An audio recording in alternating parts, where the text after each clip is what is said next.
My boyfriend was a drama queen. Right before our wedding, he picked a fight with me and just disappeared, sparking rumors that he'd run off with someone else. Everyone said I was the one who got dumped. His parents couldn't stop apologizing, racking their brains for a way to make it up to me. They promised they'd find him before the wedding day. I said no. Under everyone's stunned gaze, I pointed to the man sitting in a wheelchair in the corner. That was my boyfriend's older brother.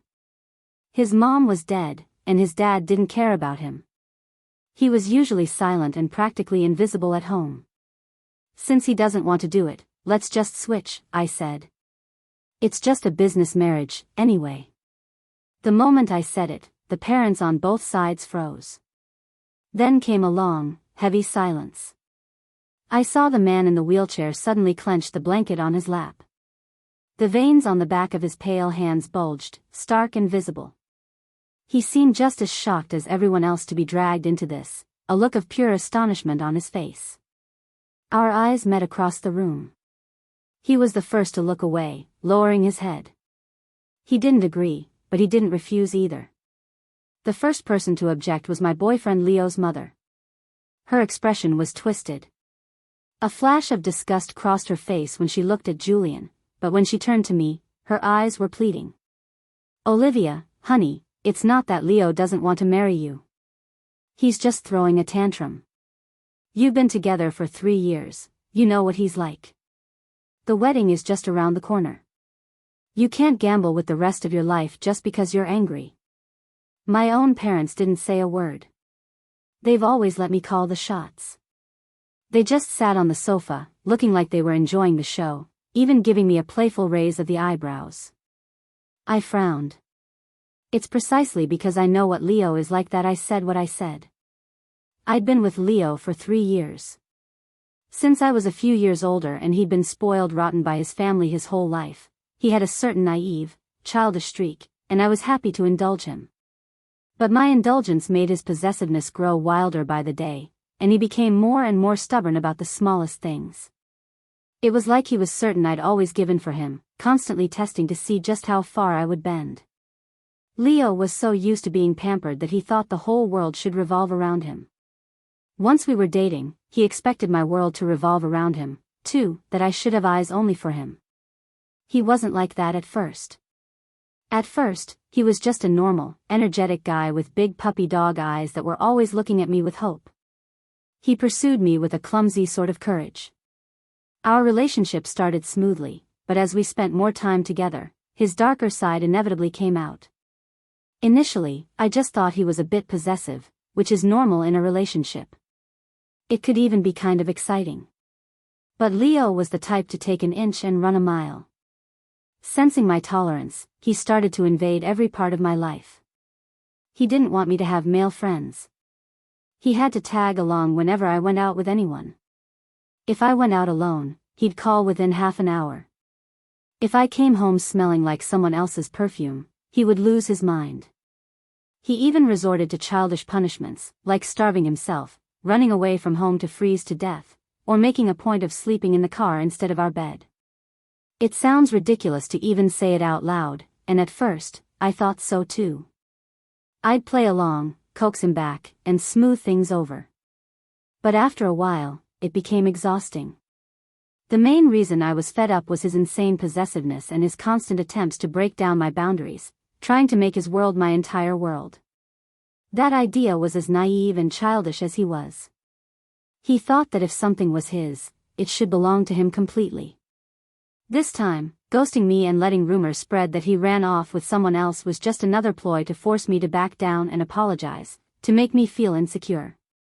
He was probably upset that in our relationship, he was the only one who ever felt insecure. But I wasn't going to play house with him anymore. He could live in his little Prince Charming castle forever, but he wasn't locking me in there with him. My family and the Grants had a long history of business partnerships. If you wanted to get technical, the Grants were the ones who benefited more from the association, but after so many years of working together, our ties were too tangled to be cut easily. And as luck would have it, Leo and I started dating, so a marriage alliance between the two families was the perfect outcome. I just never thought it would all fall apart right before the wedding. Now, with rumors flying everywhere and the wedding invitations already sent out, calling it off would only confirm the gossip and create an even bigger scandal for my family. I cut Mrs. Grant off. "Mrs. Grant, you know what Leo is like. He won't come back unless I'm the one to bow my head." Mrs. Grant's lips trembled. She kept looking at me, and I could practically read her mind. She wanted me to be the one to go apologize and bring him back. If it were just a small lover's quarrel, I'd be happy to humor Leo. But he had blown this up into a public spectacle, and that crossed a line for me.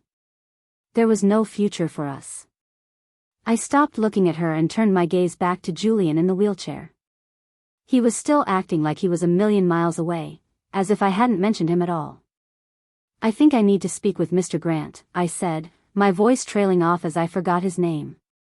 "Could you please give us some privacy?" I had only met him a few times through Leo. I'd occasionally hear people at parties mention that useless guy in the wheelchair from the Grants. And since the Grants themselves didn't pay him any mind, they certainly never bothered to formally introduce him to me.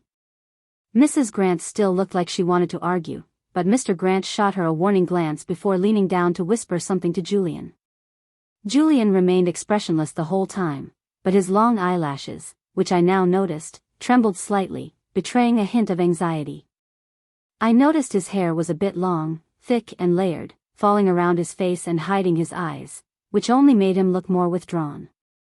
It seemed like every time I saw him at the Roan house, he looked exactly like this. Leo only ever mentioned him with a sneer, calling him useless, saying all he did was lock himself in his room and paint all day. He said Julian hadn't talked to anyone in so long he was probably going to end up a mute. Once everyone was gone, I walked over and sat on the sofa next to him. He subtly turned his head away, stealing a quick glance at me before his eyes darted away again. He must have been curious about me. After all, if it wasn't for Leo's stunt, I would have been his sister-in-law. Looking back, my suggestion of swapping grooms was made partly in a fit of anger. I hadn't really considered his feelings first. It seemed I had just become another member of the Grants who treated him like he didn't matter. Before I could speak, he beat me to it. "Do you really want to marry me?" The moment he said it, he frowned, as if regretting his haste, making him seem a little too eager. I got straight to the point. "I'm sorry, what I said earlier was out of anger." If my first statement had disregarded him, this one seemed to hit him right where it hurt, genuinely angering him. Julian took a deep breath, and the hand clutching the blanket trembled. It was true. I was the one who proposed marrying him, and now I was the one saying it was just a heat of the moment thing. It was almost worse than before, like I was just playing with him. I composed myself and said, "I'm not trying to mess with you. I admit I was impulsive before, but that doesn't mean I want to back out. We can get married, but only if you're willing." "I am." His reply came almost the second I finished my sentence, as if he was afraid I'd take the offer back if he waited a second longer. Remembering how Mr. Grant had acted before he left, I felt compelled to add, "Is this what you really want?" Julian paused for a moment, then a barely perceptible smile touched his lips as he nodded. But then a flicker of worry crossed his eyes. He looked up, studying my expression, and only seemed to relax when he confirmed I wasn't upset. I could guess what he was thinking. He was probably worried about how I'd see him for agreeing to marry me, his own brother's fiancée. I'd seen that kind of look my whole life. In that instant, I knew Julian's secret. He was in love with me. When I took Julian out for a suit fitting, I discovered he could stand up. He noticed me glancing at his legs repeatedly and blushed. I'd been better for a while now. He'd been in a car accident when he was younger, and his legs had been in treatment for years. That was when his father had completely given up on him. After all, he had another perfectly healthy son. When Julian said he'd recovered a long time ago, my mind instantly concocted a grand drama of him faking his disability, just waiting for the right moment to make a triumphant comeback. But then he just said awkwardly, "Walking felt like too much effort, and in a wheelchair, someone pushes you." So I just kept using it. The Grants paid so little attention to him that they never noticed him walking, or even running, around the house. They still thought his legs were crippled. And since Julian found the wheelchair to be a convenient mode of transportation, he just went along with the act. From that moment on, I saw him in a completely new light. The outside world probably thought the wedding was back on because I had managed to get Leo back. It wasn't until the ceremony itself that they realized the groom had been swapped out. Everyone's eyes went wide as they stared at the unfamiliar man standing beside me. The Grants, however, stared in utter shock at Julian's legs. Their faces said it all. They were questioning reality, wondering what kind of miracle could make a man who'd been disabled for a decade stand up from his wheelchair. My sister was the only one in my family who I'd kept in the dark. She looked at me in disbelief. Are you insane? You didn't want Leo, so you just grabbed some random substitute to marry? I couldn't blame her for thinking that. Julian was a complete unknown in our social circles. Many people didn't even know the Grants had an older son. And since they were half-brothers, there was a slight resemblance. Looking at the expressions on a few of my friends' faces, I could tell they were all thinking the same thing. I gave them a quick explanation. My sister feigned wiping away a tear. Poor little Leo, she said dramatically. All alone in some corner, waiting like a lost puppy for his princess to ride in on a white horse and rescue him. He has no idea she's marrying someone else. She was always over the top like that. I was used to it. The wedding went off without a hitch. My sister even made a bet with me on whether someone would tell Leo and have him crash the ceremony to object, especially since his friends were there. I bet he wouldn't show. My sister now owes me a new car. I knew he wouldn't show because I knew exactly where he was. He had run away to another country where he was now stuck in a blizzard. The next flight out wasn't for another week. Besides, the cell service there was terrible. Even if his buddies messaged him, he wouldn't get it right away. During the reception, I led Julian around to meet my close friends and family. He was clearly not great at socializing, trailing behind me like a shadow, peeking at what I was doing out of the corner of his eye and then copying me. When I drank, he dutifully raised his glass and drank. Whatever I called someone, he'd echo it. He was a completely different experience from my previous boyfriends, including Leo. None of them had ever been this obedient. Seeing him so quiet and compliant, a mischievous thought popped into my head. I wanted to tease him. Go on, say hi, I said, leaning in. This is my ex-boyfriend. Oh, ex. He cut himself off. Both men's faces went dark. Julian pulled back his hand, which had been ready for a toast. He had that same look on his face I'd seen before, the one where he wanted to be angry but had no idea how to show it. I laughed and reached out to take his hand. He froze for a second, and then just like that, the anger vanished. Was holding my hand his fire extinguisher? Olivia Vaughn, we dated once. Do you really have to be this cruel? You know I still have feelings for you. Do you have any idea how much this hurts? Ethan hammed it up, pulling my attention back to him. The second he finished, Julian's grip on my hand tightened, then immediately loosened into a tentative, careful hold. His palm was getting warm and sweaty. I raised my glass and clinked it against Ethan's. Stop talking nonsense, I said. Then I turned to Julian to explain. I was just kidding. This is Ethan, your brother's friend. Ethan and I had never actually dated. He was one of Leo's best friends and was supposed to be in the wedding party. But since we'd swapped grooms, having the former groom's best friend as a groomsman felt a little awkward, so I just replaced the entire groomsman lineup. Ethan snorted, glaring daggers at Julian, putting on a big show of defending his friend's honor.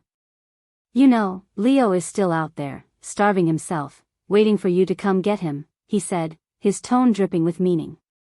Little does he know his spot has been taken by some nobody. Only a psycho would go to a country in the middle of a blizzard to pick someone up. All the flights were cancelled. Was I supposed to swim across the Pacific to get him? Did I tell him to run off to a place like that? He can ski his way back for all I care. You didn't tell him? I asked. Ethan smirked, flashing a sharp canine tooth that gave him a roguish look. Nope. I was hoping to swoop in while there was a vacancy. That figured. Based on some chat logs I'd accidentally seen between him and Leo, he was probably the one who talked Leo into going abroad in the first place. For all I knew, Ethan was the one who spread the rumors about Leo running off with someone else. He'd offered me a marriage alliance before, hoping to replace his own friend as the groom. I turned him down, which probably hit Leo's ego a little hard. Ethan gritted his teeth. And you think marrying his estranged half-brother isn't a huge blow to his ego? Honestly, marrying anyone would have been a blow to Leo. The point was, I didn't choose him. Come to think of it, I knew Ethan long before I met Leo. When we first met, I was already with someone else. He spent 3 years trying to steal me away. The moment I was finally single, I hit it off with his best friend, which pissed him off to no end. So he spent another 3 years trying to steal me away. With that kind of persistence, he could succeed at anything. It was also that relentless spirit that made me say no to him. I couldn't imagine how difficult a breakup with him would be. The whole wedding was exhausting, so I just crashed at the hotel afterward. After a shower, I collapsed onto the big, soft bed, on the verge of sleep. Julian spent forever dithering in the bathroom, taking the longest, most meticulous shower of his life. By the time he worked up the courage to come out, he found me half asleep, in no state to appreciate some grand handsome man emerging from the bath spectacle. Any fantasy he had of seducing me with his good looks went right out the window. Julian's shoulders drooped with a hint of disappointment, but he slowly walked over to the bed. I felt a shadow fall over me and slowly opened my eyes to find Julian staring down at me, studying me intently. He seemed startled that I'd opened my eyes. When our gazes met, he looked away in a fluster, though he didn't move back an inch. "Are you tired?" he asked. I nodded, inching my way onto the pillow. I'd been on my feet all day. Even though I wore comfortable sneakers under my dress, my legs were still aching. Julian asked, "Are your legs sore?" "I know how to give massages. Do you want me to rub them for you?" I glanced up at him. His eyes were clear, at least for now, with no ulterior motives visible. After agreeing to the marriage, we had seen each other maybe 4 or 5 times in total. We held hands for the first time at the wedding. We hadn't even hugged yet, let alone done anything more intimate. Now, freshly married, alone in a room together, he was offering to massage my feet. I'd be naive to think he didn't have something else on his mind. I nodded and, without ceremony, propped my feet in his lap. We were married, after all. Might as well put him to good use sooner rather than later. Early use, early enjoyment. Julian began to seriously knead my calves and ankles. His technique wasn't exactly professional, but it was comfortable. The more he massaged, the more awake I became. My legs weren't as sore, but a different kind of fire was starting to burn inside me. Julian was only wearing a thin set of pajamas that clung to his body. With my calves resting on his thighs, I could clearly feel the taut, solid muscles beneath the fabric, and the occasional brush against his abdomen. As he worked, he had rolled up his sleeves, revealing toned forearms.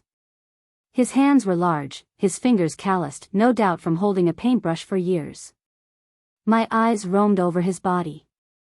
I could almost picture the curves hidden beneath his clothes. His muscles probably weren't overly bulky, but they were definitely there. I'd initially assumed that from sitting in a wheelchair all the time, he wouldn't have any abs, but the sensation just now told a different story. The Grants really paid no attention to him. Those muscles, while not huge, weren't something you get without working out. They had no idea he was running and jumping around at home, no idea he was exercising, and they stuck to their belief that he was a disabled person in a wheelchair. He was a ghost in his own home. Julian seemed to feel my gaze. Under my scrutiny, his muscles tensed even more. His expression became distant, and his breathing grew heavier. I had noticed from the start that his skin was very fair, unlike Leo, who loved outdoor sports and always had a tan. I pulled my legs back. Julian instinctively reached out and grabbed my ankle. When he met my teasing gaze, he snatched his hand back as if he'd been electrocuted, hiding it behind his back and rubbing his fingertips, where a trace of my warmth still lingered. I sat up and moved closer to him. His eyes fluttered, and his breathing grew heavier still. "Have you ever had a girlfriend?" I asked. "No," Julian said. "I've always just stayed at home." My gaze must have been too intense. He stared for a moment before he couldn't take it anymore, his eyes darting around the room, only to find that everything he looked at made him blush and his heart race. I said matter-of-factly, "Then you probably don't know how to kiss." "Huh?" Julian's mouth was half open. The moment he looked up, I cupped the back of his head and pressed my lips against his. He had no idea how to kiss. He was so green he didn't even know how to respond. The initiative was all mine. Except for the exceptionally gifted, every guy I'd been with had a similar reaction to their first kiss, including Leo. At first, he would just press his lips against mine blankly, maybe giving a gentle nibble at most. He didn't dare do more. It was only after a lot more kissing that he got the hang of it and started fighting me for dominance. Julian's long hair was soft, the ends still slightly damp. It felt good running my fingers through it. I felt like I didn't even need a dog anymore. Married life with Julian wasn't as awkward as I'd imagined. In fact, it was quite harmonious. And beyond harmonious, it was even a little warm. The day after our wedding, I worked late at the office. When I got home that night, the house was still brightly lit, and the aroma of food filled the air the moment I stepped inside. It caught me off guard. I remembered he had asked me earlier what time I'd be home. It turned out he was preparing a late-night meal for me. Leo used to leave a light on for me too, waiting up all night. But that was mostly because he was a night owl and couldn't sleep until I got back anyway. When he was done with his video games, he'd just sit on the sofa and zone out, waiting for me no matter how late it was. But he couldn't cook. Letting him in the kitchen meant having 911 on speed dial. Even if he didn't start a fire, whatever he made looked no different from something that had been tossed in a bonfire for an hour, basically, charcoal. I was amazed by Julian's cooking skills. Did he learn all this right under the Grant's nose? I don't know when it started, but Julian became a regular in the kitchen. I often saw his busy figure moving about. I never used to think cooking was an important skill. For people like us, hiring a chef was easy enough. It didn't matter if you could cook or not, whatever you made wouldn't be as good as a professional's. But watching Julian move around the kitchen, I suddenly thought an apron looked really good on him. It had a certain contradictory charm. His lips were thin, and the corners of his mouth turned down naturally, giving him an aloof look when he wasn't smiling. His medium-length hair hung low, veiling his eyes and making him seem even more withdrawn.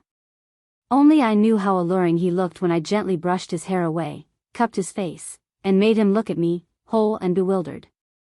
After a few days together, I noticed him intentionally placing himself in my line of sight. When I was in my study, exhausted from work, I had a habit of looking out the floor-to-ceiling window. The view outside always helped clear my head and temporarily relieve my fatigue. Today, there was a new splash of color in that view. Julian had set up an easel in the yard. He had tied back his longish hair and rolled up his sleeves. His strong arms were faintly streaked with brilliant colors, likely from accidentally smearing paint on himself while mixing palettes. He gradually blended into the scenery of the yard, and the colors on his canvas and on himself grew richer. In the dappled light and shadow, he became part of a beautiful, unforgettable painting. I don't like being disturbed when I'm working. Neither Julian nor Leo would ever dare to bother me then. Leo, being childish, would sometimes sit outside my study door when I was busy for too long. He'd occasionally scratch at the door, like a cat. The sound was so faint that I'd miss it when I was focused, but I'd always notice it during a lull. He used that method to get my attention, to remind me that I'd been ignoring him for too long. Once I finished my work, I'd get up and open the door. Leo would be sitting right there, pulling back the hand that was about to scratch again, and he'd look up at me with a wide grin. My trip down memory lane was cut short by the sound of Julian's paintbrush falling to the ground outside. I have to admit, after 3 years together, I wasn't completely over Leo yet. But time always makes space for the new to come in and the old to leave. About 4 or 5 days later, Ethan showed up, gleefully informing me that Leo had found out I married his useless half-brother. Now, even without a flight, he was probably going to literally ski his way back. Ethan lounged casually across from my desk, fiddling with his phone. "You'd better get your new boy toy ready. Leo's temper is no joke." "Don't talk about him like that," I said without looking up. "He's my husband now." Ethan's face fell instantly. The smug, amused look vanished, replaced by a blank expression as he stared at me. After a long pause, he said quietly, "You always have a way of slapping me right when I'm at my happiest." Then, his tone shifted, and he smiled again. "And I love it." I cringed so hard my whole body stiffened. I opened my mouth, but in the end, I said nothing. I felt like anything I said would just be rewarding him. When I got home that night, Julian was his usual quiet, silent self. He had a late meal ready for me and had laid out my clothes for a shower. He seemed no different from the past few days, but I still sensed a subtle shift. It was probably because of Leo. After all, our wedding was public knowledge, just as my wedding to Leo was supposed to be. While no one besides Ethan would dare bring it up to my face, that didn't mean they wouldn't harass Julian. There's no shortage of people who love to stir the pot. I couldn't even imagine how many people had been whispering in his ear all day. I knew that with Julian's personality, he wouldn't say anything. Or rather, he felt he had no right to meddle in my affairs. Our marriage, from the very beginning, felt like a farce. Everyone was telling him he had stolen his brother's place, stolen his brother's lover. If this had happened to Leo, he would have thrown a fit long ago. He would have turned my world upside down before I even got home, making sure I didn't have a moment of peace. Then, after his tantrum, he'd look at me with those sad, wounded eyes, accusing me of letting the gossip get to him, maybe shedding a few tears before turning around and, with my backing, viciously going after the people who gossiped. He was never one to let himself be wronged, and he'd be as ruthless as possible. His mind was so full of schemes I felt he could have survived until the final episode of a palace drama. But Julian was different. He wasn't raised surrounded by love, he didn't know how to express himself so freely. This side of him was completely new to me. My gaze fell on his tightly pressed lips and his downcast eyes as he went about his tasks. His eyelashes were long and thick, and combined with his shoulder-length hair, they completely hid his thoughts when he looked down, making it impossible to know what he was thinking. I felt a sudden impulse. I wanted to pry his mouth open, brush back his long hair, and kiss his eyes. And since I thought it, I did it. What else is a husband for, right? Julian froze at first, probably not expecting me to pounce without any warning. But once he recovered, he started to respond, clumsily and eagerly. As I pushed him down onto the bed, I leaned over him and noticed his eyes starting to lose focus, his pupils dilating and trembling with my every move. He must have noticed me watching him, because his gaze started to wander frantically. He couldn't help but lift his arm to cover his eyes. But doing that, he couldn't see me anymore, which only magnified every sensation on the rest of his body. The stimulation made his Adam's apple bob more intensely as he swallowed repeatedly, trying to suppress the heat rising within him. I pulled his arm away. Since we got married, I had rarely been this forceful. We were usually polite and respectful, only letting loose a little in bed. He looked as if I had just ripped away his last shred of dignity. His slightly parted eyes glistened with moisture as he looked at me, looking especially captivating in the dim, intimate light. "Is something on your mind today?" I asked. Julian looked dazed, his brain probably too overstimulated to function. After a moment, he mumbled, "No." I had said I was going to pry his mouth open tonight. As we kissed, I controlled the rhythm, and he trembled all over with the intensity of it. He had probably never experienced such stimulation. Just that was enough to make him fall apart. He looked like a level 1 player who had just run into the final boss. I didn't let up on Julian all night. By the end of it, he had opened up to me not just physically, but emotionally as well. The words he'd kept buried deep inside, the things he didn't dare or want to say, I forced them all out of him. I don't want him to come back. Everyone says you were supposed to be his. But we're the ones who are married. I don't want to separate. Don't leave me. His voice trembled as he looked at me, his eyes hazy with tears. Even though we were married, we hadn't known each other as long as Leo. He had no right to be this jealous. From the moment he agreed to marry me, he knew this day would come. He knew Leo would be back sooner or later, and he'd have to face the fact that I didn't love him. But he couldn't control his heart. No one could remain indifferent. He was jealous. So jealous he was going crazy. But all he could do was silently curse Leo, hoping he'd miss his flight, that the blizzard would last a little longer, or maybe that he'd get caught in an avalanche while skiing his way back. Just don't die. He knew he could never compete with a dead man. It was better if he stayed alive. Alive to watch them be happy together for the rest of their lives. Before a tear could trace its way into his hairline, I reached out and wiped it away, then leaned down to gently bite his lip. Don't worry. I don't belong to anyone. And you're allowed to be jealous. Although Julian was inexperienced, we were surprisingly compatible in bed. I hadn't held out much hope for his performance in that department. After all, I'd had a fair bit of history before him, and right before him was the exceptionally talented Leo. It would be hard for anyone to surpass that, which was one of the reasons I had dated Leo for so long and had even been ready to marry him. It takes more than love to make a marriage work. Leo was young and loved to play. He had a million tricks up his sleeve, enough to keep me constantly thrilled and excited. But that didn't mean Julian couldn't give me something different. Maybe it just runs in their family. With every confession Julian made, I felt a surge of satisfaction. It was probably my own twisted little pleasure, but I loved pushing him to do and say things that were out of line. I loved watching him teeter on the verge of collapse, only to be pulled back by me, his dazed expression as he accepted his reward. His emotions and his body were completely under my control. This was a different kind of thrill, one that Leo could never give me. Julian was panting, drenched in sweat. Aren't you angry? He asked. I said so many bad things about him. If I were angry, I said, why would I be rewarding you? Julian's eyes instantly lit up. The anxiety that had been plaguing him all day finally found a place to rest. I gave him permission to be jealous. And in that moment, he also knew that Leo didn't matter to me nearly as much as he had feared. The day Leo came back, Julian was the first to get the news. He called me just as I was finishing a meeting and about to head to the next one. The Grants want me to come over for dinner tonight. Alone, Julian said in a low voice. He must have heard the background noise on my end because he quickly added, Am I interrupting you? No, I replied.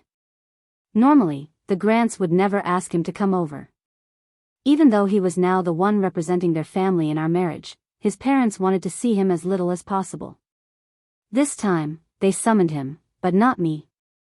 I figured it was Leo who made his parents call him.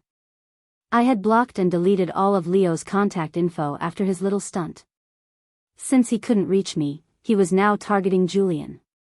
He clearly wasn't going to let his brother have an easy time. My brother's back, Julian said. If you don't want to go, you don't have to. You can say no, I told him. Julian's voice dropped, tinged with a hint of grievance. They threatened me. They said they'd throw out all my paintings. I still have some things I haven't brought back yet. I could almost picture him, head down, looking frustrated. My first thought was, so he's finally learned to ask me for help. When I first brought him home, you couldn't get a peep out of him. I checked my schedule. What time did they tell you to be there? I'm tied up for now. You go ahead, and I'll come pick you up after my meeting is over. And this time, pack up everything important. Okay. Compared to the dejected tone he started with, his okay was practically bouncing with energy, carrying a rare, youthful spark. After hanging up, I looked at the missed calls and countless text messages on my phone, along with a flood of new friend requests. I could guess who it was from a mile away. Leo. Why did you marry someone else? Why did you marry someone else? Why? Why did you marry Julian, that fucking cripple? He's fucking dead. Do you have any idea how I felt seeing the news of your wedding in a place that was dozens of degrees below zero? My heart was colder than that frozen wasteland.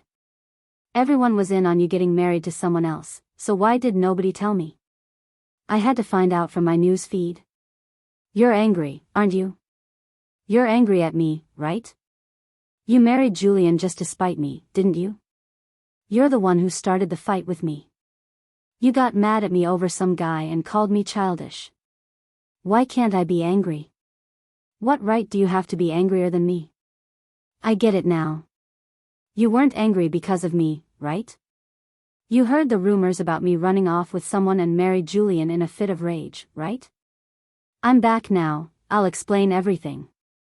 I didn't run off with anyone. I left by myself. I didn't even bring a suitcase. Why would I bring a woman with me? Am I crazy? I don't know who started those rumors about me. It was all Ethan's idea. The place I went to was 20 below with a blizzard. Why would I run away with someone to a place like that? Am I an idiot? I really didn't elope. He was as ridiculous as ever. I wondered if the sub-zero blizzard had frozen what little brain he had left. He seemed even more clueless than when he left. After I finished up with everything, I drove to the Grant's house. The front door was ajar. I could hear a loud crash from inside, followed by the sound of furious shouting in a very familiar voice. Peeking through the door, I saw Julian dragging a suitcase, facing off against 3 people. Mr. and Mrs. Grant were pretending to hold Leo back and calm him down, but they weren't really stopping him at all. I pushed the door wide open. Everyone inside froze. Leo's hand, which had been gripping Julian's collar, paused and then slowly let go. The furious, contorted expression on his face gradually shifted into something else, a mix of surprise, hurt, and lingering anger. He stared at me without a word, his dark eyes fixed on mine. The living room was a complete mess. Julian looked disheveled, a clear handprint on his face and a bruise forming at the corner of his mouth. He had left the house clean and tidy this morning, now his hair and clothes were in disarray. He looked away from my inspecting gaze, embarrassed, tightening his grip on his suitcase. I walked past them and looked at Mr. and Mrs. Grant. Did you call him back here just so your son could take his anger out on him? I asked coldly. They were speechless. Leo stared at me in disbelief. You're defending him? What right do you have to defend him? On the grounds that we are legally married. I pulled Julian over to my side and reached out to touch the cut on his lip. That one move, and those 3 words, legally married, were enough to ignite Leo's fury. He's in my spot. Leo roared. I was the one dating you, I was the one who was supposed to marry you. He stole what was rightfully mine, what right do you have to defend him? Leo, you're the one who ran out on the wedding, I said, feeling the need to remind him since his brain clearly wasn't working. He was still seething, retorting with self-righteous anger. I already explained. You made me angry first. I just wanted you to apologize. I wanted you to prove that you love me 100%, and you didn't. You dumped me without a second thought and married someone else. You married someone you don't know, someone you're not close to, someone I hate. What right do you have to tell me not to be angry? Leo's face was flushed with rage, his features twisted in fury, but his eyes were glistening with tears, as if he were pleading. And just now, you didn't even look at me when you walked in. You only noticed that he was hurt, you only stood up for him. You didn't even care if I was okay after coming all this way back. Why shouldn't I be angry? I'd said it before. Leo was incredibly childish. He'd been spoiled rotten by his parents, carrying his childhood innocence and selfishness straight into adulthood. Sure, he could take care of himself, was occasionally disciplined, and was even smart. But when it came to his emotional needs, he was like a child, constantly demanding more from others, even trying to possess a person's entire life, wanting them to belong to him completely, 100%, allowing no one else to get close. Playing the disappearing act right before the wedding, only he would do something like that. Leo continued to unleash his rage, pouring out all his anger and grievances without a care for anyone else in the room. When he was finally done venting, he looked at me with tear-filled eyes, his eyebrows and the corners of his eyes drooping, making him look pitiful and wronged, as if he were the one who had suffered some great injustice. But the truth was, everyone in that room had spent the better part of a day cleaning up the mess from his impulsive decision to run away, a mess that was still the subject of gossip. Behind me, Julian reached out and took my hand. At first, it was a tentative hold, but when he saw I didn't pull away, he laced his fingers through mine, holding on tight. It was as if he was hoping I would remember he was there and not be swayed by Leo's performance. I glanced back at him. He gave me a bitter smile, his eyes filled with obvious anxiety. I squeezed his hand back. Leo wiped his tears, and his eyes flickered to the side. He didn't see the expression he wanted on my face. Instead, he saw Julian and me holding hands. His expression changed in an instant. The anger that had subsided after his outburst flared up again, even hotter than before. Leo took a step forward, intending to pull our hands apart. I caught his wrist, stopping him in his tracks. "What gives him the right to hold your hand, you bastard?" Leo spat through gritted teeth. This was a new kind of situation. When we were still together, I knew exactly how to navigate these dramatic showdowns and come out unscathed, just soothe Leo's ego. Keeping him calm was like achieving world peace. But now, I was protecting someone else, and Leo was my opposition. I had to figure out how to defy him and still end this drama in one piece. "Leo, I'm married," I said. "The moment you chose to run away, we were done." I emphasized every word, watching as the tears in Leo's eyes welled up and finally streamed down his face. His arrogant fire was extinguished in an instant. Even his parents had to admit that when Leo was in a rage, I was the only one who could control him. I just wanted to make him understand that even without Julian, I would never have chosen to marry him. He knew running away would make me angry. He knew that doing something like that at that specific time would cross my ultimate boundary, but he did it anyway. He did it because he wanted to push my boundaries, bit by bit, to make me lower my standards for him. That way, he could be even more reckless, which to him was further proof that I loved him 100%. He was clever and selfish, always knowing how to make others give in to get what he wanted, how to get the most out of every situation and receive the most affection. But he wasn't smart enough, and he didn't know me well enough. He didn't understand why, for all these years, no one had ever been able to break my boundaries. I could toss away a man I'd been with for 10 years, let alone just 3. No matter how much you like someone, you can't let them take a mile when you give an inch. But that was a lesson he only learned after he had already lost. On the way back, Julian and I were both silent. I honestly didn't know what to say. Leo's behavior had been pretty explosive.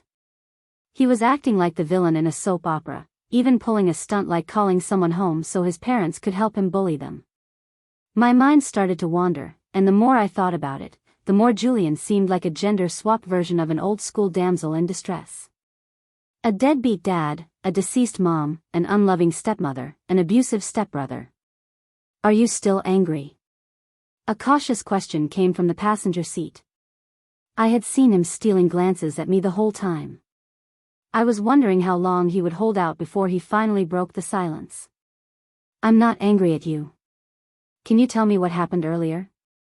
Julian was quiet for a moment, then he began to slowly summarize the events. He was holding back, probably testing the waters. He was like a cautious kitten, sniffing the air before stepping out of its safe zone, making sure it was safe before fully emerging to throw itself into your arms. If I pressed further, he would elaborate, getting bolder and presenting the story in its raw, unfiltered form. I played along, asking questions step by step, just as he'd hoped. Julian slowly added more and more spice to his brief summary. This included, but was not limited to, how he was given the cold shoulder the moment he arrived at the house, how Leo cornered him as he was packing his things and demanded a divorce. He told me how Leo's parents chimed in, saying he had interfered in his brother's relationship and stolen his brother's happiness, calling him an ungrateful jerk. The 3 of them ganged up on him, pressuring him to get a divorce and give his spot back to Leo, their words laced with insults and mockery. When he refused, it only took a few words before things got physical. Leo's parents just stood by and watched, offering a few half-hearted words of dissuasion, putting on a brief show of trying to break it up. He was tattling on them to me. And probably trying to poison my opinion of Leo while he was at it. He was definitely the cat that had been lured out of its hole. Back home, after we both showered, I put the first aid kit on the bed and told Julian, who had just finished blow-drying his hair, to come over so I could put some ointment on his face. He slowly approached me. I didn't pull away, and taking that as a sign of approval, he lay down and rested his head on my lap, turning his bruised cheek towards me. His long hair tickled my bare skin. I reached out and brushed his stray hairs aside, my fingers gently caressing his cheek before finally resting on his wound. "Does it still hurt?" I asked softly. The handprint had faded, but it was still a bit red and swollen. Julian nodded, rubbing his cheek against my leg. I dabbed some ointment on my fingertip and gently applied it to his face. His face started to flush, redder than when he first came out of the hot shower. The skin where we touched seemed to burn even hotter. Actually, rubbing ointment on a wound with a fingertip still stings. After all, Leo wasn't the type to hold back. But this pain came with a scent, a fragrance that made his whole body heat up from the slight sting, as if he were truly falling ill. Julian knew the source of the scent. It was my body wash. They had both just showered, and the scent on their bodies was particularly strong. In the past, whenever she came to the house and passed by him, she always carried a fragrance, usually perfume.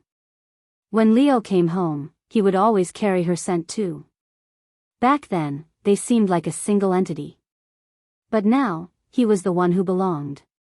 They used the same body wash, carried the same scent. Even when she wore perfume in the morning, he would catch some of it just by being close to her. He never wanted the scent to fade, as if he had been branded by her. His entire body smelled of her. "Did you say anything at the Grants to get him that angry?" My question came out of the blue, and Julian was clearly taken aback. Leo was usually prone to tantrums, but he rarely caused such a huge scene, especially not trashing the house when he knew I was coming. It looked more like he had been provoked and briefly lost his mind. Julian hesitated, then nodded. "You said I could," he said in a low voice. "I allowed it." Of course, I allowed it. The fact that I allowed him to let his jealousy and hatred show on the surface meant that Leo wasn't that important to me. Julian was smart enough to pick up on that. So when he confronted Leo, he wasn't as weak as he might have seemed. He just didn't get physical. But he certainly didn't hold back with his words. Things like, "I will be hers for the rest of my life, but you will never have a chance." And how, as long as he didn't make any fundamental mistakes, they would be a legally married couple for life. Leo came to force him into a divorce, not to hear him declare how rock-solid and unshakable his marriage was. Of course he couldn't take it. Julian did it all to show me how violent and selfish Leo was, to contrast with his own gentle and virtuous nature. The tactic was old, but it worked because his opponent was genuinely useless. Even the oldest, most childish tricks could score some points. Julian knew he couldn't hide these little schemes from me, and he never intended to. My lack of reproach meant the tactic was approved. It meant that once Leo was out, he was out for good, with no chance of a comeback. Leo's downfall was his greed. He grew up receiving 100% of the love, so he demanded the same from his partner. But she wasn't the type to throw her whole self into the pursuit of love. He was destined never to get what he wanted. But he was different. He had received so little love growing up that just a little bit of affection could fill his entire heart. I hooked a strand of Julian's long hair and tucked it behind his ear, giving it a reassuring pat. "It's okay. You can be completely honest with me." Those words were like a spell, taking Julian back many years. He was sitting in a car, watching a high school-aged Olivia from a distance. She was calmly watching a wild, untamable stray cat. The cat seemed to be injured, its fur matted with blood, and it was painfully thin. The injury was likely caused by a person, so it was extremely wary of humans. It hissed and spat at her, its fur standing on end. But Olivia showed no fear. Instead, she reached out her hand towards it. She seemed to say something. Unsurprisingly, the cat scratched her, but she just frowned slightly, showing no other reaction.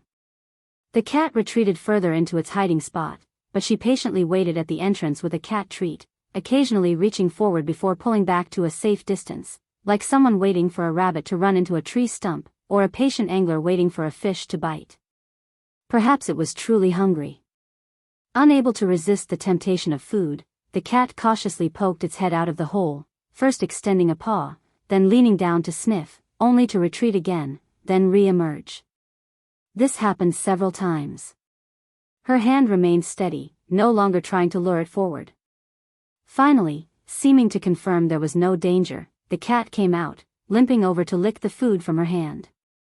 She slowly opened her palm, watching as the tiny cat climbed onto her hand to get more food. Then, in one swift motion, she closed her hand around it, and it could no longer escape. She seemed to say something then, too. Her hand moved across the cat's chest, and when it tried to curl up, she gently straightened its limbs to examine its wounds. In a daze, it felt as though the scene from years ago was overlapping with the present moment. Her words now traveled through time, landing on that scene from long ago. He felt just like that cat, cradled in the palm of her hand. He couldn't escape then, and he couldn't escape now. Julian suddenly propped himself up and, to my surprise, planted a kiss between my legs. After Leo's return, the gossip, predictably, only increased. My sister started hanging out in my office every day, trying to dig up stories about me and the two brothers. Even holding her baby didn't stop her. When she finally exhausted all the gossip she could get from me, she plopped her less than a year-old daughter on my desk and took off for her honeymoon. Leaving me and Mia, in her little crawler outfit, to stare at each other. She was sitting on top of my documents. One look at her innocent little face, and the memories of the terror she could unleash came flooding back. This wasn't the first time my sister had dumped her daughter on me. Back then, I naively held out some hope for my own sister. I called her and asked if she had forgotten her daughter. The result was a string of bad connection, phone is off, and the number you have dialed is unavailable. After the call dropped, my sister sent me a text, just adding a little warmth to your newly formed family. When I got home from work that evening, holding a baby, I clearly saw Julian's whole body go rigid. He stared at Mia for a few seconds, then his eyes flickered to my face. I suspect that for a split second, he thought the baby was mine. Meeting his gaze, I had to explain. It's my sister's kid. She took off on vacation. An unnatural expression flashed across Julian's face as he reached out to take Mia. I was about to stop him. This kid wasn't exactly friendly with strangers. The last time Leo tried to hold her, he got a scratch for his troubles, and she started wailing the moment she was in his arms. But to my surprise, Mia just stared at Julian. She resisted for a second when he first took her, letting out an unhappy squeak, but a few seconds later, she quieted down, nesting comfortably in his arms, staring curiously at his long hair. Julian had a real talent for kids. He was a bit clumsy at first, but after a quick search online for parenting tutorials, he was holding and soothing her like a pro. I just put my things down, and by the time I turned around, the two of them were getting along great. He even held her in his lap to feed her during dinner. Suddenly, my childcare headache was gone. The last time my sister dropped the baby off, neither Leo nor I knew what to do. We were both a mess, and even with a nanny, it was a struggle. Especially since Leo didn't like kids, and Mia didn't like him. They were a perfect match of mutual dislike. Sometimes I'd ask him to hold the baby for a minute, and I'd come back to find the two of them, the big one and the little one, maintaining a careful distance even while being held, pointedly not looking at each other, both with expressions of disgust on their faces. Leo didn't just dislike kids, he had an equal opportunity aversion to anyone who got close to me. Kids were just one category. And Mia was a special case. She was my sister's daughter, and I adored her. Whenever she was around, it was hard for me to pay attention to anyone else. Leo complained more than once that when the baby came over, I ignored him. He felt like the kid was stealing the love that should have been his. He declared he never wanted kids. His logic and personality were both that of a man-child. It makes sense he'd reject his own kind. But Julian was different. He seemed to genuinely like kids and was a natural caregiver. After just watching a few tutorials online and trying it out, he handled her as skillfully as a kindergarten teacher. Maybe that's the difference. Leo grew up surrounded by love. He never had to learn how to take care of himself or anyone else. But Julian, after his mother died and his father remarried, had to learn to take care of himself. When I came out of the shower, I heard Mia's laughter coming from the bed. Julian was playing with her, dangling a toy. I stood there, arms crossed, watching for a moment before walking over. Is there any room for me on this bed? Julian blushed and shifted over, making space for me. I sat down next to him. Mia reached out and handed me a toy to play with. After I took it, she grabbed another toy and handed it to Julian. Mia really likes you, I said. Kids have a sharp sense of who's good and who's bad. They know who likes them and who doesn't. That's why no matter how well Leo pretended for my sake, she still hated him. When he was around, Mia would keep her toys in her own little area. If Leo so much as touched one, she would cry, let alone voluntarily give him one. Julian was beet red. I really like her too. You could tell. Even when the kid climbed all over him, pulling his hair with her clumsy little hands, he didn't make a sound. He just lowered his head, gently squeezed her little hands, and whispered for her to be gentle. After playing for a little while, Mia started to get sleepy. Julian picked her up, held her in his arms, and patted her back, humming softly. He was only wearing a thin set of pajamas, his long hair tied back in a low ponytail that rested casually on his back. A few strands had come loose and fallen across his chest. In the warm, dim light, he was slightly bent over, holding the small child. His downcast eyelashes and the slight curve of his lips softened his somewhat cold features, giving him a gentle glow. Do you like kids a lot? I asked quietly. Julian paused, glanced at me, and after a moment said, I like them because of you. Oh. Because Mia is my niece, he likes her. Same reason, love me, love my dog, but Julian and Leo's reactions were completely different. Looking at his earnest profile, I felt that mischievous urge to tease him again. Well, what are you going to do? I said. I don't like kids. Huh? He blurted out, his expression going blank for a second. Mia is my sister's, so I like her, I said. But I don't want to have my own. It was a joke, but it was also the truth. The time and energy required for pregnancy and childbirth were immense. With that time, I could take my company to the next level. The return on investment for anything else would be higher than having a child. There was no need to waste my time on it. Julian was about to say it was okay, that he didn't care. But I cut him off. But if you were the one having it, I'd definitely like it. I witnessed a person's face turn crimson in real time. He looked like he was about to spontaneously combust. If it were Leo, he would have just frowned in disgust and said no way, he wasn't having a baby, and I wasn't allowed to either. No one was allowed to interfere in their two-person world, not even their own child. But Julian, after a brief moment of shyness, actually started to subconsciously consider the possibility. I tapped him on the head. Are you really thinking about having my baby? He rubbed the spot I tapped and gave me a smile. It didn't hurt. In fact, a pleasant, tingling sensation lingered. I leaned in and gave him a kiss. He really was adorable. In the days that followed, I realized that Julian had slowly, almost imperceptibly, seeped into every corner of my life, allowing me to completely detach from the intense, possessive love of Leo. Sometimes, I'd watch him and Mia on the security camera. The big one and the little one would be sitting on the rug. Sometimes he'd be telling her a story to lull her to sleep, sometimes he'd be humming a soft tune, and other times Mia would be playing with her toys while he sat on the rug, head down, drawing. He would even let the kid scribble in his sketchbook or use his clothes as a canvas for her paint-covered fingers. When she got tired, he'd have the nanny take her for a bath. Every night when I came home and opened the door, I was greeted by a scene of harmony and warmth. Hearing the door open, both of them would look up, and meeting their two pairs of bright, joyful eyes, my mood, no matter how frustrated, would instantly soften. Julian would walk towards me, holding Mia, take my coat, and place the well-behaved child in my arms for a little play.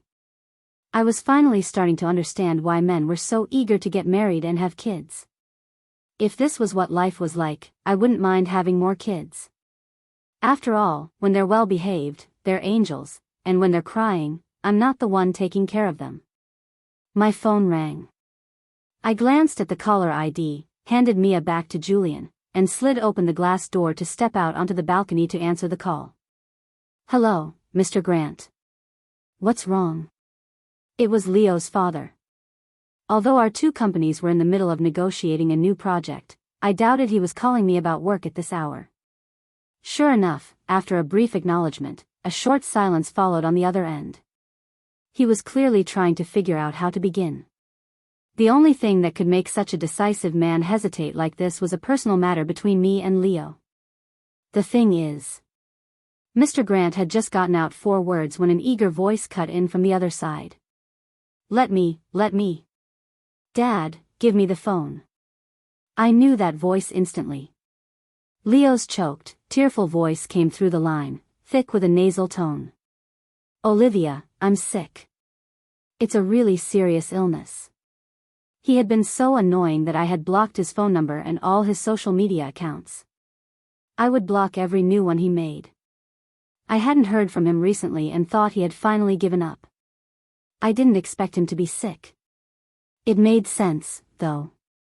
Going to such a cold place alone, then suddenly getting the explosive news that I had married someone else, making a turbulent trip back, then having to fight with Julian, only to be completely shut down. His mind and body must have taken a huge hit. It would be a miracle if he didn't get sick. "You shouldn't be calling me for that.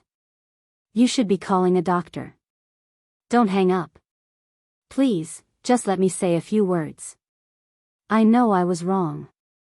I shouldn't have been so selfish."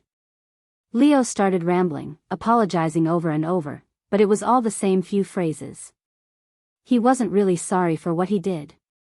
He just felt he had no other choice but to admit fault to win me back. "I really know I was wrong. Can you please unblock me? I'm not asking you to forgive me, just give me a way to contact you." He'd learned his lesson this time. He knew what baby steps meant now. "Please. I can't keep using my parents' phones to call you. I promise I won't disturb your life." "Yeah, right." Leo's voice rose slightly, mixed with a pleading, tearful tone that held a certain seductive quality. He always used this tactic when he made me angry. He knew I was a sucker for it, and he was very good at using his looks, his body, and his voice to get what he wanted. His voice was in my ear, but my gaze was involuntarily drawn through the glass door to the scene inside. Mia was crying for some reason. Julian was holding her, pacing back and forth, trying to soothe her. She was slumped over his shoulder, her little face red from crying. "Olivia, I know it was my mistake that led to our breakup." As if sensing my gaze, Mia pointed at me, which drew his attention as well. Julian, probably afraid of disturbing me, didn't dare come over. He just stood on the other side of the glass door, giving me a helpless smile and waving Mia's little hand in greeting. But our 3 years together weren't fake. "You know I love you very much, but you're married to my brother now. I have my pride, too. I won't destroy your family." Seeing that Julian wasn't bringing her to me, Mia angrily pulled her hand back and started crying even louder. Julian couldn't calm her down. After a moment's hesitation, he walked over to the glass door and tapped on it. As I spoke into the phone, I slid the door open. "Leo, stop wasting your energy trying to test me. You know I'll never accept.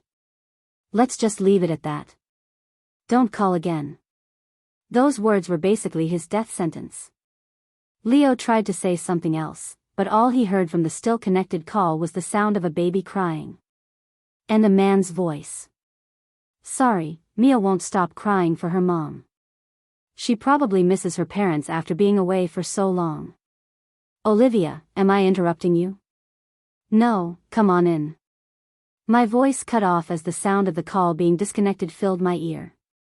That brief exchange was like a knife twisting in his heart, causing the last thread of his sanity to snap. Leo's eyes turned crimson, his face contorted with rage. Everything was relentlessly telling him one thing: the person he loved had built a home with someone else. And not long ago, because of his own selfishness, he had been cast aside for good. Mia only calmed down after a video call with my sister. It wasn't until Mia was asleep that I noticed Julian had been a bit quiet ever since I hung up the phone. He was acting just like he did when he first found out Leo was back. He really wasn't very obvious when he was jealous. Julian was silently putting away the art supplies on the table, things he had used while playing with Mia.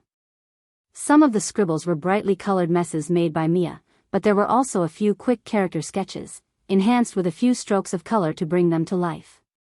You could tell they were drawn in a hurry, but they were complete. With just a few lines, he managed to make the static figures feel dynamic and full of life.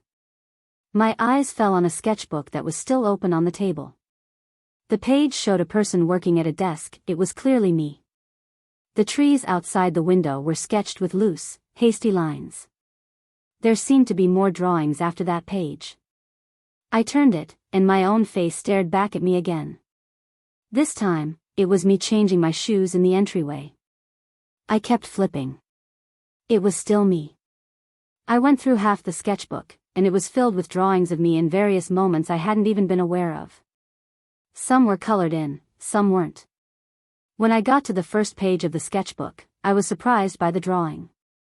It was me in a school uniform, my chin resting on my hand as I stared out the window at the swaying trees, lost in thought during class.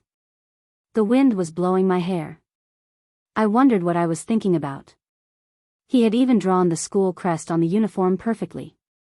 In the bottom right corner, there was a date, October 4th, 2016. That must have been my sophomore year of high school. I sat on the edge of the table, staring at the drawing. At some point, Julian had walked over to me. He reached out as if to take the sketchbook back, but I stopped him. He looked at me nervously, unsure of what I was thinking. He had only acted that way because the phone call had made him feel a little insecure. He wanted me to know that he had known me for a long time. Long before Leo. "You've known me for a long time?" I closed the sketchbook and looked up at him with interest. Although Julian was standing freely, he looked like he was cornered, with nowhere to run. He nodded, raised his eyes, and swallowed hard. "When?" I had no memory of Julian. In fact, besides the friends I still talked to, I don't remember many people from high school, not even the boyfriends I had back then. But you usually retain some trace of a person you've met. The first time I saw Julian, I didn't find him familiar at all. Logically, given how handsome he is, if I had met him, I shouldn't have forgotten. Julian pressed his lips together. September 14, 2016, at 5:34 p.m., 500 meters from the school. Wait. He had it down to the exact minute and location. And he answered without any hesitation or thought. It came out so fast, like a reflex. I felt like I was meeting a whole new Julian. I couldn't even remember what I was doing at that time. Maybe on my way home from school? Julian pursed his lips. After a moment, he asked, "Can you come to my studio with me?" I nodded. I had never been to his art studio. In my view, anything a person doesn't show to others is their private space. Since he hadn't invited me, I had no desire to pry into his privacy. Stepping into Julian's studio, I finally understood what a huge secret he had been hiding in my own house, right under my nose. Half of the paintings in the entire studio were of me. Each one was bursting with vibrant color, placed among other, more somber, gray-toned paintings. They were like shafts of sunlight piercing through a dim room, impossible to ignore. They were cherished, carefully placed throughout the space. I suspect he knew I wouldn't pry into his privacy, which is why he was so bold. Julian took a sketchbook from his suitcase and handed it to me. I opened it. The first page was a portrait, my ID photo. I looked so young and innocent. It was probably from some award I won, posted on a school honor wall, and he had drawn it from there. As usual, there was a date in the bottom right corner. The second page was also me, wearing a school uniform, crouching on the ground with a cat in my arms. Next to it was a simple illustration, a little 3-head-tall chibi version of me, squatting down, slowly luring an unsuspecting little cat out of its hiding place. It felt like I was reading a short comic strip. Looking at the drawing, I found the memory. It must have been when I found an injured kitten on my way home from school. I wasn't really interested in pets back then, so I took it to the vet and someone else adopted it after it recovered. The date on this drawing was before the ID photo, so he probably drew it from memory later on. After that, it was like flipping through a photo album of my youth. Every drawing was dated, and occasionally Julian would add little notes in the margins. Things like wondering what my name was, what college I would go to, why I was dating so-and-so, when I would break up with him. Looking through these sketchbooks, I even started to remember when I started dating someone and when we broke up. The portrait from the day I started a new relationship was uncolored. The one from the day we broke up was brilliantly colored, and he even added a little comic strip. The day I started dating someone else, the drawing was uncolored again. The day we broke up, the entire page was filled with color. The sketchbook was like Julian's diary. He used his art to write down his feelings. As I looked at the portraits of myself, I could also see the earnest, serious young man hunched over his desk, drawing. His every emotion was so easily swayed by me. In the newest sketchbook, the first drawing was from when he heard I was going to marry Leo. He had drawn an imagined portrait of me in my wedding dress. The other half of the page had very obvious erasure marks. Julian said, a little embarrassed, that he had originally drawn Leo and me together, trying to be supportive. But as he drew, he found he couldn't accept it, so he erased Leo, leaving just a beautiful portrait of me alone. I turned the page. The last drawing was of me in a wedding dress and him in a suit, walking down the aisle together. I had a strange feeling, like a comic book I had been following had finally reached its fairy tale ending. This time, he did draw Leo. He drew him on a separate piece of scrap paper, red-faced and furious, unable to catch up to us, and another of him all alone, starving and freezing in a cold land. I have to say, being an artist has its perks. Even petty revenge can be this interesting. Through these drawings, I felt like I was seeing the restless soul stirring beneath Julian's silent exterior. I wasn't surprised at all to see Leo in the conference room. He's not the type to back down after a few verbal threats. This meeting was to discuss the next phase of our company's partnership. His father was there too. When our eyes met, he let out a frustrated sigh. It was obvious Leo had forced him to bring him along. Leo was just a rich kid coasting through life. Besides having fun, he had no lofty goals or ambitions. He had barely set foot in his family's company building and didn't understand a single word of business talk. The only way he could be sitting here was if he had held a knife to his dad's throat and forced him. I looked away from him and focused on my work. Leo, however, stared at me without blinking. The meeting was long, and when he got tired of sitting up, he would just rest his head on the table and watch me, as if I would disappear if he looked away for a second. Occasionally, when my gaze shifted, our eyes would meet. He would light up, his eyes shining, looking like an imaginary tail was wagging behind him like a propeller. When it was my turn to speak, no matter what I said, he would nod enthusiastically, his eyes full of admiration. Okay, I'll admit it, one of the reasons I used to like him was that I liked the way he admired me. Everyone has a bit of vanity. While both sides were battling it out for their own interests, Leo pinched his dad's thigh, causing Mr. Grant, who had been arguing his point with us, to stumble over his words. His face turned livid, and he nearly lost his composure in front of everyone. No one else in the room said a word, just watching the show. They all knew about my history with Leo and the ridiculous drama that had unfolded. The air in the room was thick with tension and the smell of gossip. Even my assistant kept finding excuses to come in and refill our tea. Mr. Grant, his face dark, gritted his teeth and told Leo to behave. Leo said, "Dad, if she wants it, just give it to her. Do you even know what it is? This wasn't just a couple $1,000s we were talking about. And was it your money to give away in the first place?" When the meeting ended, I saw Mr. Grant pulling at Leo's sleeve, saying something. Leo retorted impatiently, angrily yanking his sleeve back and stubbornly standing his ground. Mr. Grant couldn't move him. He looked utterly disappointed, like he wished he could stuff Leo back in the womb and start over. When Leo saw me, his impatient expression instantly changed, and he broke into a smile. Mr. Grant turned, saw me, and managed a stiff, awkward smile. "Olivia, dear," he said dryly, "I have something to attend to in a bit. I might have to trouble you to give this kid a ride home." Then, without waiting for my reply, he turned and practically fled. The poor father was so desperate to get away from his son that he even took the stairs instead of the elevator. My assistant glanced at Leo, then at me, then thought of the mysterious replacement groom she had yet to meet. Was he trying to set his son up to be the other man? I led him into my office. Standing out in the hallway would just give the employees more gossip fodder. I wasn't feeling that generous today. "What do you want?"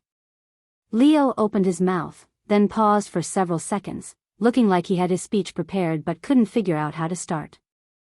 Finally, he just mumbled, "You still haven't unblocked me. You came all this way just for that? And you sat through that entire boring meeting you couldn't stand?" I pulled out my phone right in front of him and unblocked his number. Then I looked at him. He had no reason to stay any longer. Leo felt a fire burning in his chest. This was, in fact, the purpose of his trip, and I had unblocked him without any fuss. But my indifferent attitude was far more painful than if I had been eager to cut ties with him. It was as if she had truly moved on in the shortest time possible, completely indifferent to his existence, no longer worried about what kind of impact he might have on her. There's something else. The place I ran away to. It was the place you always wanted to go. You said you wanted to go skiing there. I wanted to get there before you, so when you found me, it would have been the most romantic, most unique wedding. If it hadn't been for the blizzard, he would have already found a place and set up a wedding scene. But he was the kind of young master who couldn't even be bothered to check the weather forecast. He had no idea there would be a blizzard. He only went because I had once said I wanted to go skiing there and see the northern lights. That's why even when he was angry, he only went to a place I wanted to go. I know I was wrong. Can you give me another chance? With every word Leo spoke, the tears in his eyes welled up a little more. The moment he finished, the tears streamed down his face. He probably didn't understand why he was paying such a heavy price for being selfish just once. But from my perspective, this wasn't the first time he had been selfish and reckless. "What kind of chance do you want me to give you, Leo?" I said. "I'm already married." "You can get a divorce," Leo blurted out. When he saw my expression, he quickly corrected himself. "You don't have to. Just keep me around. As long as you're still in my life, I don't care when you come to see me. You don't have to get a divorce. I don't care about these messy labels or relationships." The former official boyfriend was now volunteering to be the other man? Well, he brought this on himself. My expression flickered for only a second before I accepted Leo's insane proposal. His brain had never been quite right. I figured it was the result of being spoiled for too long, making him so self-centered that he would occasionally come up with ideas and actions that showed a complete disregard for the people around him. And from what I knew of him, if I really did start some kind of secret relationship with him, he'd be the type to proudly announce to the whole world that he was the other man. And he would absolutely not be content to stay in the shadows while Julian held the official title. He would fight tooth and nail to come into the light, and he'd trample my legal husband in the process. He would be the other man, but I'd be the one who ended up humiliated. "You need to calm down," I said. "Think about your parents. They're not getting any younger. You're going to ruin their golden years. I don't care about them, Leo said, his voice filled with obsession. I only want you. Even though I had blocked him, he could still find out about my life with Julian through many other channels. He had added Julian on social media, and Julian hadn't rejected him. He had seen his posts, torturing himself by looking at all the sweet, happy, and warm moments of their daily life. She even peeled fruit for Julian, served him food, helped him wash vegetables while he cooked, posed for his paintings. That life was supposed to be his. That piece of shrimp was supposed to be fed to him. They even had their wedding photos taken. If Julian hadn't swooped in while he was away and seduced her, they wouldn't have ended up like this. Is that the kind of guy you like? Leo's voice trembled. I can learn to like kids. I can learn to cook. I can stay at home and take care of the kids and wait for you to come back. Whatever you like, I can become that. I won't disturb you too. I won't try to compete with my brother for anything. I just want to be by your side. I had no doubt that for as pitiful and humble as he sounded right now, if I actually nodded and agreed, I'd probably be widowed by accident the next day. And he'd be moving in on day 3. Don't doubt it. He was capable of it. I refused. I was about to open the office door to show him out when I opened it and came face to face with Mr. Grant. He instantly pretended to be admiring the scenery, his eyes darting around for a second before he acted like he had just noticed me opening the door. Then he saw his pathetic son inside my office, bawling his eyes out. A man in his 20s, crying like that. If he'd known this would happen, he would have just left and never come back. Perfect. Oh, you're back, I said. You can take him with you. We're done talking. Mr. Grant nodded awkwardly and reached for Leo. Dad, Leo cried, Olivia doesn't want me anymore. I don't have a home. Mr. Grant, then what are your mom and I? The next-door neighbors? The elevator doors opened, and Julian looked up in surprise at the drama unfolding outside. He was holding a little girl with pigtails in his arms. He looked at me, his expression gentle, showing no sign of displeasure. Did I come at a bad time? Are you busy, Olivia? Leo instantly stopped crying. His eyes, still wet with tears, glared hatefully at Julian, looking like he wanted to tear a piece of flesh off him. I told Julian to wait a minute. We had planned to go out for dinner together tonight. Julian nodded. Mia was missing you, so I had the driver bring us over early. I didn't know Dad and my brother were here. Who's your brother? Leo snapped like a startled dog, lunging forward so abruptly he almost sent Mr. Grant, who was still holding his sleeve, flying. I pressed my fingers to my forehead. All right, that's enough. Stop making a scene. I quickly asked my assistant to help Mr. Grant pack Leo up and take him away. My assistant looked like she wished she had 8 pairs of eyes. There was just too much drama to take in. I met her wide, propped open eyes and knew that the office gossip had inevitably just gotten a new chapter. Whatever. I'll just consider it a company perk. On the drive to the restaurant, Julian was quiet again, as usual. He only made a sound when he was interacting with Mia. During dinner, I thought about it and decided to tell him the whole story of Leo's meltdown. Of course, I left out the part where he offered to be my side piece. Julian's mood visibly brightened. He pressed his lips together and asked, So, when I provoked Leo like that earlier, were you angry, Olivia? I gave him a wink. I'm the one who allowed it, I said. So why would I be angry? Julian smiled. He knew I wouldn't be angry. But asking the question over and over, and hearing me confirm it each time, gave him an indescribable sense of satisfaction. So, happiness had really landed in his hands after all.